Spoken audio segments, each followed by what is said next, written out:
All right. Well, now we are into round number 4. In this round, we call the wives. Oh, no. Okay, we need 3 female judges.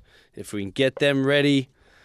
What is the most romantic thing your husband has ever done? And we will start with Larry Schneidmuller's wife. Oh, no.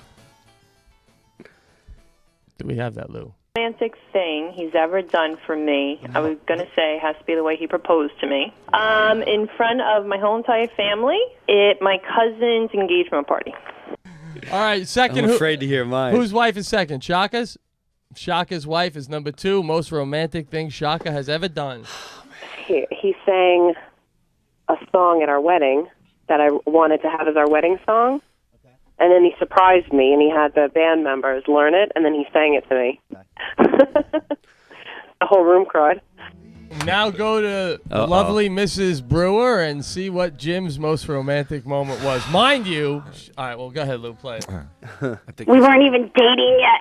It was so incredibly romantic. I knew I had to marry him. So anyway, so he had taken notice that I didn't have a birthday cake for my 21st birthday, and I thought that was so weird and all that stuff. So he pulls out this cake, this incredible cake. I've never had a cake like this in my entire life. It had everything gooey and awesome that you'd want in a cake.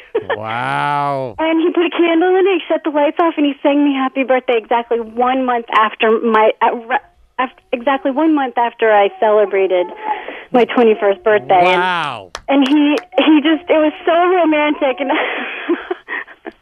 it was a really cool moment. And I'm feeling he just does stuff like that. He's just a really thoughtful kind of guy. There's You a can lot fill of, in the details. There's a little backstory there. First of all, we were coming back from a Jersey club, right? Way out in the middle of nowhere. We're dirt poor. She's on Long Island. I'm living in Phil's basement.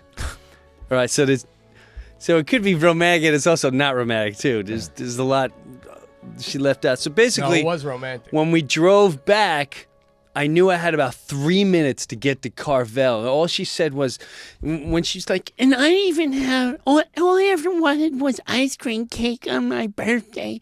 And I'd even have an ice, not from my own father, not from my boyfriend.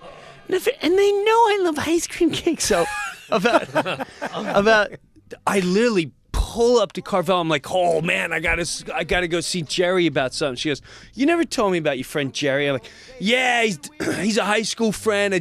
I promised him I'd hook him up with Phil's number, and just give me 2 seconds. And I ran in there. I'm like, bro, you gotta hook me up. He's like, we're closed, dude. I'm like, no, this would be huge. And I gave him all the money I had. I gave him like $40 for this stupid little 8x5 cake, right? And he's in the back, and now he's writing in whatever. And we go back in the car. We get back home. Now, Phil's passed out on the couch. He's so it's kind of giggly. And she goes, I go, listen, I want to show you something. And I move her into this other room, and it's pitch black. I can't turn on the lights because you turn on one switch, the whole basement lights up. So we light the candle, and this whole thing, like, oh, you wanted a birthday, and she, she's really into it. When we're done with the ice cream, and, that was a really cool thing you did, and da-da-da, and I start looking at Phil. I love to make her laugh, and I start looking at Phil, and he's passed out. And I start a fake fight with him. I go, get up, punk. I go, can't you see I'm trying to heck up my girl, and you lay here like a dick? What's the matter with you? And I grab his shirt, and I pretend I'm going to punch him.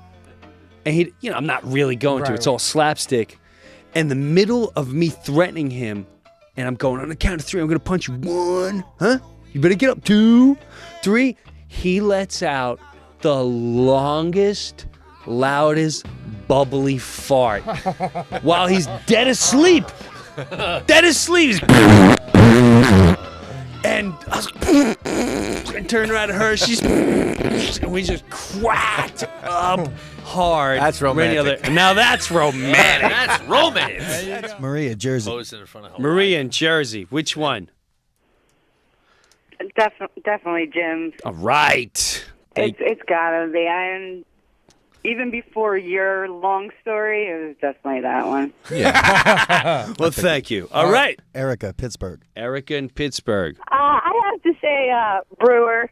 Nice. Definitely. All right. Only because, not Wait. just because of the story, but because like the way your wife told it, you could feel like how much she It meant loved to you, her. and the whole Right. you just felt She her. Like did. I felt the way she said it. Like she just really, it just sounded sweet. Nice. The Right. last question presented to the wives. Okay, last question presented to the wives. And this one, whoever wins, gets minus 20 points. Yeah. We asked each wife what's the Minus most 8. unromantic thing or that he's ever done, or most unromantic thing that he does do. Oh, man, I already know what she's going to say. First, we go to idea, Mrs. Larry Schneidmuller. My wife's got her pick. It's like zillions. I'm going to say his tone of voice. Judging. He's very judging. Ooh. Shock his wife.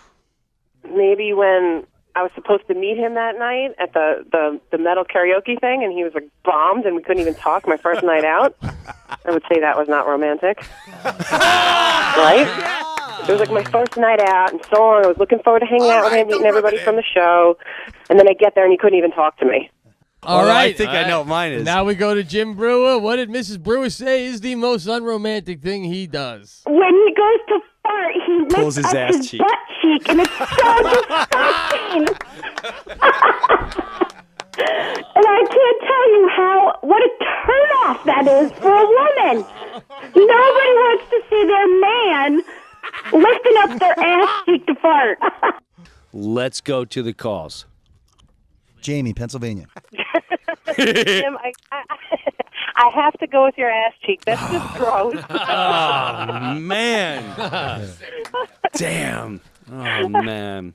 Did you just give us a sample of that That's cheese? right, bro. Oh, my God. How romantic. Like D didn't want us.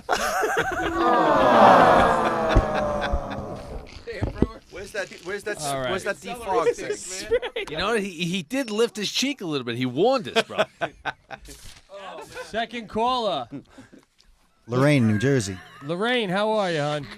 Good, how are you? All right. So, Come on, Shaka talks. He was wasted Come the night before. Yeah, but He's trying His to wife only had influence one night out. Go ahead. I'm kidding. Go ahead.